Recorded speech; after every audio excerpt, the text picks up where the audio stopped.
1340 KVGC on the phone with us today. Our good friend Douglas Viviani of Everything Old is New Again, heard every Saturday at 6, and now starting this Sunday, Sundays at 6 as well. So we'll hear you on Saturday, we'll hear you on Sunday, we'll hear you on Friday. I'm going to have to put you on the payroll pretty soon here, Douglas. Oh, yeah, it sounds great. You got to believe. I'm looking forward to more time on the air with you guys. There's nothing wrong with that. Yeah. And along those lines, I say you've got to believe because, holy smokes, we spoke last week and we were predicting or looking forward to the Mets going up against the Cubs. They beat the Dodgers. They beat the Cubs after that. And it's on to the World Series. I know the West Coast may be just peeking in, but it's exciting times here over in New York. And you got to believe, if you recall, if you know, I don't know, is their rallying call from 1969 when we had the Miracle Mets. And I'm not so sure this year's a miracle, but it certainly is an unusual circumstance. Didn't think the team was that strong, and they got better and better and better, and this young pitching is taking over. I don't know. Have you been able to watch any of it or what? I think that I'm going to go with the Mets all the way through the series. I think the Mets will have, you're right, younger pitchers. We'll see what experience brings to the table here. Very true. But, pitching, just like the Giants in 2014, you had Madison Bumgarner, right? Yeah, yep. He was the World Series MVP. We're going to be up against either Toronto or the very same Kansas City Royals as you guys defeated last year. And the Royals bring to the table this experience factor and hunger. I mean, they were there and lost by one short game last year, right? So it's I don't know. I think it's going to be an extraordinary World Series if you like baseball to peek in and take a look and see what's happening. Just for the fashion, if nothing else, I guess. I don't know. Have you seen this? It's taking off like crazy. These beards and the long hair out the back of the hat. I'm unused to it because the Yankees have a rule: no facial hair, and the hair's got to be cut at a certain length in the back of the head. So it doesn't, flow in the wind like it does for Syndergaard and DeGrom, and even I guess I don't know who's that fellow you had on your team on the Giants, that reliever that had that. Well, we beard that looked like he looked like what the heck did he look like? I don't know, Stonewall Jackson or General Sherman from Civil War. Yeah, and then we also had Tim Lincecum back when Tim first came into the league. He had real long hair as well. And you guys have got some. I don't know what the kid's name is. Looks like he's about 15. He's real skinny. He's got this long brown hair kind of poofing out of his. I think you might be talking about Jason DeGrom, who was rookie of the year last year and pitching like a loon this year, pitching so great. But yeah, I don't know what that fashion is. Is that I don't see people walking in the streets all that often with that, but it's taking off like crazy with the baseball players. They're very how would you say, superstitious. I think maybe some of it might be don't shave while you're going well. I don't know, but I don't know. I don't know about that because I'll tell you, I think it's kind of it's translating over to football. I noticed the other day Clay Matthews from the Green Bay Packers. He's always been clean. He's always had that long blonde hair, and he's always been clean shaven. But now he's got this scraggly looking blonde beard. So maybe it's something that's, I don't know, Colin Kaepernick, our quarterback here for the 49ers, maybe for just maybe this was the last week. Maybe we'll make a change. But anyway, we won't talk about football. He came into the season clean shaven. Now he's got a scruffy looking crazy beard. I don't know. I don't know, and I can't be attracted to the women. I know, go down that road, but it just can't be. It looks so. It looks like you should be like getting on a horse and getting out into Gettysburg. Anyway, speaking of the old days around the Civil War, I just looked it up because I was so curious. The Jackson, California history, and of course you probably know this, but I didn't. That the town was established before the Civil War for the gold rush, right? Yeah. And 1848, destroyed by a fire. That then it all was repaired and rebuilt in 1862. But I looked this up. You tell me, 42 Civil War era buildings still stand on Main Street in Jackson? Yes, absolutely. That's amazing. Wow, yeah. 42. Yeah, we were part of the North. Actually, there's some some people were for the North, some people were for the South, Right. but generally we were here in this region. We were for the North. In fact, we had a Civil War regiment up in Volcano that still has the cannon. You know, it's on display in the town, Right. right next to the armory in town, and you know. That's great to see the history, you know, Yeah. because people think of history, you know, they're always kind of looking at the East Coast and the original 13 colonies and all that, but that's not the only history, of course, that there was. But I love the idea that you could, because I lived in L.A., I lived in San Francisco for a little while, and I lived in L.A. for a while, and the history, like to see historical buildings and all, like you could see on Long Island and I mean, all over the East Coast, it just didn't seem to be, maybe I wasn't going to the right place, but I couldn't really find too much of that. But to say that there's 42 Civil War era buildings right there in your backyard, do they have any that are, I don't know, still in that kind of motif or what? Well, we're in downtown Jackson. Like if you were to take a Google car down tour through the middle of Jackson, you would see that we still try to keep the historic look to town. But just as any town, people come along and go, we need to modernize, and so they try to modernize, and then now everybody goes, no, we need to go back to the olden days, and so we're kind of in a you can see both types, both styles here. Now, was the gold Jackson. rush? It made it, just reading about it made it seem like you had 3 mines there, and the gold rush was. I mean, let's put it this way: the town was established as a result of the gold rush, I think. Well, it was. I mean, we have, in fact, when you come here to visit us, we're going to tour the Kennedy Gold Mine. That's where the last night's Rock and Relief for the Butte Fire was held at. It's not operational, obviously, but everything is still there. The head frame is still there, and there's a great group of people. The Kennedy Mine Historical Group are working to, again, not open the mine, but to open it for tours, and it has been open for a number of years. But it's almost, I mean, there's some parts missing. Let the stamp mills, which crush the rock, that's missing. But in general, if you were to drive by and just look over there, you go, hey, there's a working gold mine. And that's just about a mile and a half up from where we're sitting right now talking. And it's just, I mean, kids from all over come to tour it for, field trips and such.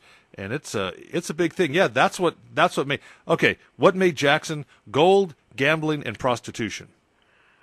No, I mean, look it up. That's what made us famous. Well, that's almost every town in the West, isn't it? I'm just saying. Until 1956, wow. Gambling and prostitution were flourished. So here there's in got to Jackson. be a number of I don't know, stories about something that happened, a shootout or. Oh. You've never listened to Tales of the Mother Lode with Cedric Clute before? No. Oh, write that down. I'm going to send you some stuff. I'm gonna email you some stuff later on, some MP3 files of some shows. Yeah, Cedric does a show every Monday, Wednesday, and Friday here. It's about 3 minutes long, and it's just Tales of the Mother Lode, and so you'll be able to. Well, what's the mother lode now? I've heard that term. What does that mean? That's like I've hit the mother lode. I gotcha. It's the. So some guy yelled "Eureka!" I've hit the mother lode and planted an X on the ground. And they dug a mine. Maybe his name was Kennedy. I don't know. And from that point on. Okay, sounds good to me. Hey, you know what I watched? Actually, I saw it yesterday. I was watching it on my smartphone, and they made a reference to it. Jimmy Kimmel had Marty McFly and Doc Brown on his show, and if you haven't seen it, go to YouTube and look at it and watch it. It's about a 7-minute long little bit with the real actors, and it's funny as heck. And they talk about 1985 as opposed to 2016 or 15 rather, and where we've come and so forth, and it's hilarious. That's great because that series was I love those movies, and I think what's happening is I don't know the year, but there's that's what I think you just said. The year that they referenced in Back to the Future 3, I think, is now right. It was 2. It was October 21st, 2015. That's where they first went when they went to the future. Right. Okay. And they were looking at what they predicted, and the Google glasses, and the Cubs in the World Series. Yes. I think was part of it, if I remember that. And George 21, those kind of things. Hoverboards. So, I love that series, and Kimmel is really. He's been underrated, I think. I don't know. He's one of the last one. I think one of the last ones that's broadcasting from California. I think that James Carden's there as well. And coincidentally, we're at Everything Old is New Again. I'd like to take a look at something that's a perfect topic for our show, because each week we take a topic of pop culture, we examine its beginnings, like the Tonight Show, and how it's developed through the years, and we use audio clips to jog the memory and try to explain why we still enjoy it to this day. Well, there you go. I mean, Jimmy Kimmel's doing some great bits, and I think that may be influenced a little bit. I know he does bits, but I don't know if he's done them for that length of time in the past, because Jimmy Fallon does that all the time, and we're calling our show this week The Foundation of Fallon.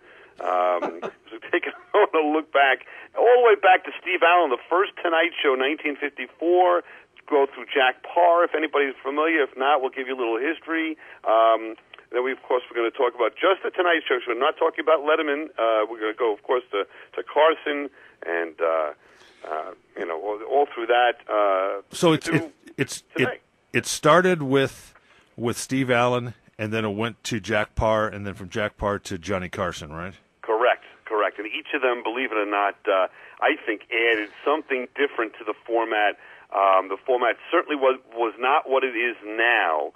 Carson spent a weekend in a hotel room with Ed McMahon and one producer and came up with that format. So before that, we'll talk about what Steve Allen did before that and what Jack Parr, added to it.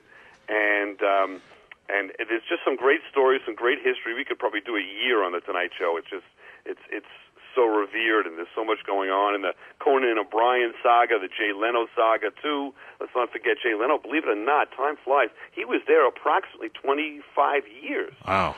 So, I mean, you don't realize, Really? And, I don't know, I really sort of fell off of it myself at the end of maybe the last even 10 years of Jay Leno.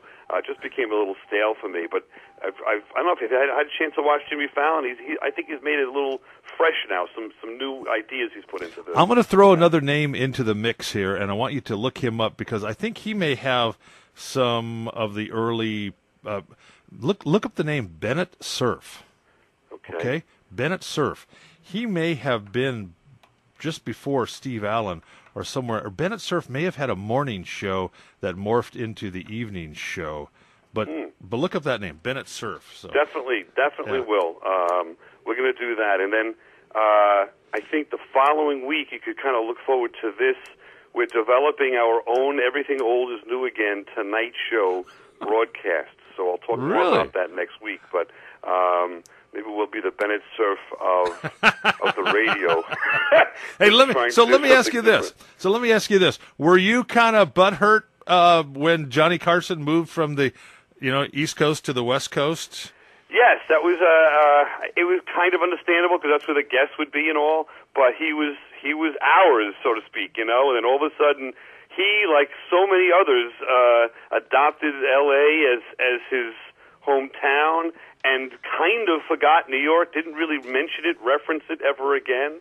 So until really Letterman came on the scene, they loved Carson, don't get me wrong, but it was one of those things where you discover like a new song, or you discover a comedian or something, and you're the first to do it, or a new band, and then all of a sudden everybody catches on and they grab ownership of this, and you're like, well, wait a minute, I told you about it like 3 months ago. What are you doing? So I don't know if that makes any sense. No, but it does. It sort of felt like that, I think, a little bit. But I think it's fun that Jimmy Fallon's bringing something new to the game, which I didn't think it could be fresh again. I didn't think it would be so much fun, but it's coming back. He's doing great skits and bringing some new blood to the whole late night talk show thing. So I think it's a great time for us to take a look at that. So we're going to do that in a couple of shows. Every Saturday night, 6 o'clock, and now Sundays at 6 as well. Everything Old is New Again with Douglas Viviani and David Cohen right here on 1340 KVGC. We didn't get a chance to talk about your family. You're all set for Halloween. That'll be our next show on Friday. Got the costumes all decided? Everybody ready to go? Yes, we do, and my wife thinks, sometimes she thinks she's my mom, right? That was a Freudian slip thinks, there. that I'm insane. I have a couple of costumes per child because it's a Saturday that Halloween rests on this year. Yes. So I don't remember if you remember those days, but that was we would take the pillow sack, out as a bag and go out for like 10 hours and come back a couple of times and dump that bag of candy on my bed and go back out again. So I've got Iron Man for Leo. He's a little 3-year-old, and that's his primary costume, but he's also got Scooby-Doo and Elmo lined up just as a backup there.